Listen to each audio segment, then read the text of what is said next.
Har'a akkamittiin akka bilbila keessa fayyadamuun gargaarsa tokko malee ofii keessaniif DV guuttachuu dandeessan kan waliin ilaallu ta'a. Haala ani ittiin guutu kana ilaaluun hundi keessanuu salphumatti ofii keessaniif guuttachuu dandeessu. Kanaaf kallattumaan gara mata duree keenyatti haaseenu. Aappii bilbila keessan irra jiru gara Kiroomii deemuun sarchi baarii irratti DV Lottery jechuun yoo sarchi taasistan akkuma argaa jirtan dvprogram.state.com kan jedhu websaatiin isiniif dhufa. Websaatiin DV ittiin guuttachuu dandeessan inni sirriin isa kana qofa. Yoo feetan liinkii isaa koomentii viidiyoo kana jala isiniifan kaa'a. Karaa salphaa isa tuquun seentanii guuttachuu dandeessu. Kanaaf yeroo sagarii tuqxan peejii akkanaatu isiniif dhufa. Xiqqoo gadisii kun biigan inter kan jedhu ni argattu. Isa tuqxu. Amma immoo peejii authentication koodii keessan itti guuttan isiniif fida. Kanaaf qubee fi lakkoofsa kana akkuma jiranitti osoo keessaa hin hambisin akkasumas qubee xiqqaa yoo ta'e qubee xiqqaa yoo qubee guddaa ta'es akkasumatti itti barreessitu. Sana booda submit jettuun akkuma argaa jirtan amma fuula foormii keessan itti guuttan isiniif fide. Asirratti haaluma gaafatamtaniin osoo waa tokko hin dogoggorin informationii keessan isa sirrii akka ani guutu kanatti isinis keessan guuttachuu qabdu. Tokkoffaa irratti maqaa keessan isin gaafata. Kanaaf maqaa keessan isa sirrii qubee gurguddaadhaan barreessuu qabdu. Iddoo kana akkuma argaa jirtan last or family name iddoo jedhu kanatti maqaa akaakayyuu keessanii itti barreessitu. First name iddoo jedhutti immoo maqaa keessan, middle name iddoo jedhu kanatti immoo maqaa abbaa keessanii itti guuttu. Lammaffaan immoo iddoo itti jendarii keessa filattanidha. Yoo dhiira taatan meelii, yoo shamarra taatan immoo female kan jedhu tuquun step itti aanutti ceetu.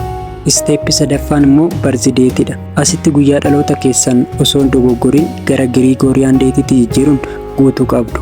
Guyyaa dhaloota keessan akka Itoophiyaatti malee Gregorian date-dhaan hin beektan yoo ta'e haala salphaadhaan isinitti agarsiisu. Googilii yookaan Kiroomii fayyadamuun akkuma keessa seentaniin EC2 GC or Ethiopian calendar to Gregorian calendar jechuun sarchi gootu. Akkuma argaa jirtan websaayitiin Ethiopian calendar jedhu isiniif dhufa. Isa kana tuquun yoo keessa seentan salphumatti gara Gregorian calendaritti jijjiirrachuu dandeessu. Guyyaa dhaloota keessan iddoo kanatti, ji'a keessa dhalattan immoo iddoo kanatti, bara dhaloota keessan immoo iddoo kanatti galchuun convert jettuun akkuma argaa jirtan salphumatti isiniif jijjiireera. Kanaaf isa kana achirratti galfachuu dandeessu. Steppii afuraffaa irratti immoo magaalaa itti dhalattan guuttu. Kanaaf magaalaa itti dhalattan isa sirrii itti galchuu qabdu. Magaalaa itti dhalattan yoo hin beekne immoo birth city unknown kan jedhu kana tuqxu.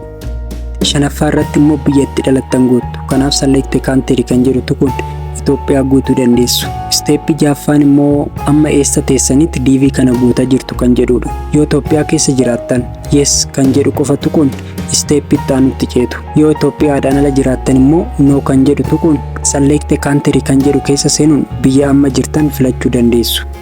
Steppii torbaffaan immoo iddoo itti suuraa keessan galchitanidha. Suuraa keessa yeroo edit gootan storage'n isaa 240 kiiloobaaytii kan hin caalle, aspect ratio square pixeliin isaa immoo 600 yookaan 1200 ta'uu qaba.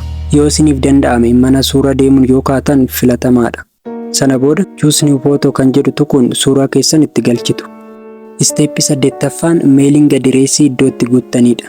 Akkuma argaa jirtan A irratti in care of jechuun ammattuu keessatti optional jedha. Kun filannoo waan ta'eef guutus dhiisuus dandeessu. Kanaaf ani irran darba. B irratti magaalaa keessa jirtan ganda waliin barreessitu. Caan optionaalii waan ta'eef guutus dhiisuus dandeessu. Kanaaf ani irran darba. D immoo city or town jedha. Kanaaf magaalaa keessa jirtan itti barreessitu. E irrattis magaalaa yookaan iddoo jirtan galchuu dandeessu. F irratti immoo postal code or zip code jedha. Kanaaf postal code magaalaa keessanii itti galchitu. Yoo magaalaan keessan postal code hin qabne yookaan postal code magaalaa keessanii yoo hin beekne no postal code or zip code kan jedhu kana tuquun darbuu dandeessu. Akkuma beektan postal code Addis Ababaa 1000 waan ta'eef ani 1000 guuteen darba. G irratti immoo select country kan jedhu kana tuquun Itoophiyaa guuttachuu dandeessu.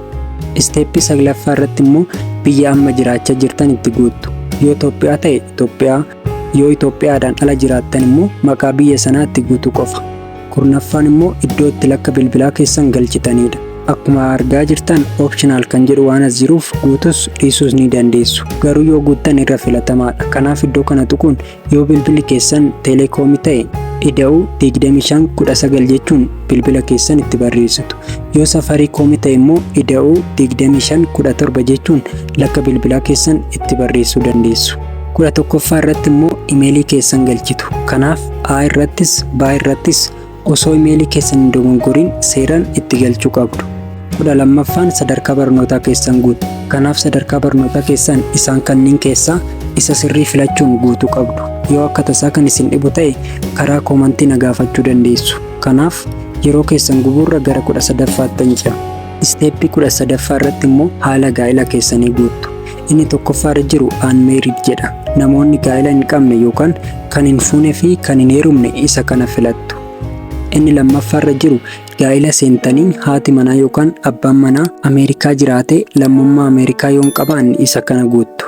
Sadaffaa irratti immoo gaa'ela seentanii abbaan manaa yookaan haati manaa Ameerikaa jiraatte yoo lammummaa Ameerikaa qabaatte isa kana guuttu. Afraffaan immoo divorced jedha. Inni kun immoo namoota gargar ba'aniifi. Shanaffaan widowed jedha. Inni kun immoo namoota gaa'ela ijaarratanii akka tasaa du'aan gargar ba'aniifi.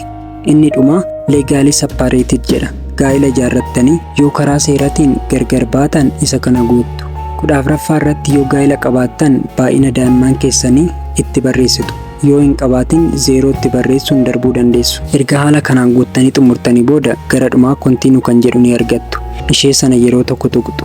Sana booda peejii akkanaatti isiniif fida. Yoo gaa'ela seentanii baay'ina daa'imman keessanitti barreessitan garuu peejii akkanaa osoo hin taane peejii foormii daa'imman keessanitti guuttan isiniif fida. Suni baay'een ulfaatu haaluma amma guunne kanaan guutuu dandeessu.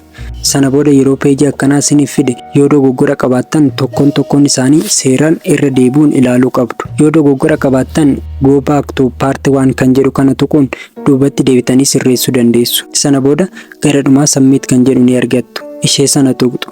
Amma akkuma argaa jirtan success naan jedheera.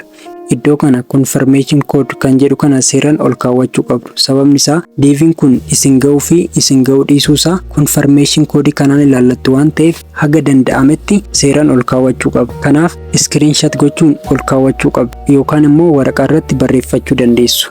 Haala kanaan salphumatti deebii ofii keessaniif guuttachuu dandeessu. Iddoo gaafii isinitti ta'e yookaan iddoon isiniif hin galle yoo jiraate na gaafachuu dandeessu. Viidiyoon kun yoo isin gargaare like gochuu fi subscribe gochuun maatii ta'a. Deebii keessaniif carraa gaarii isiniif hawweera.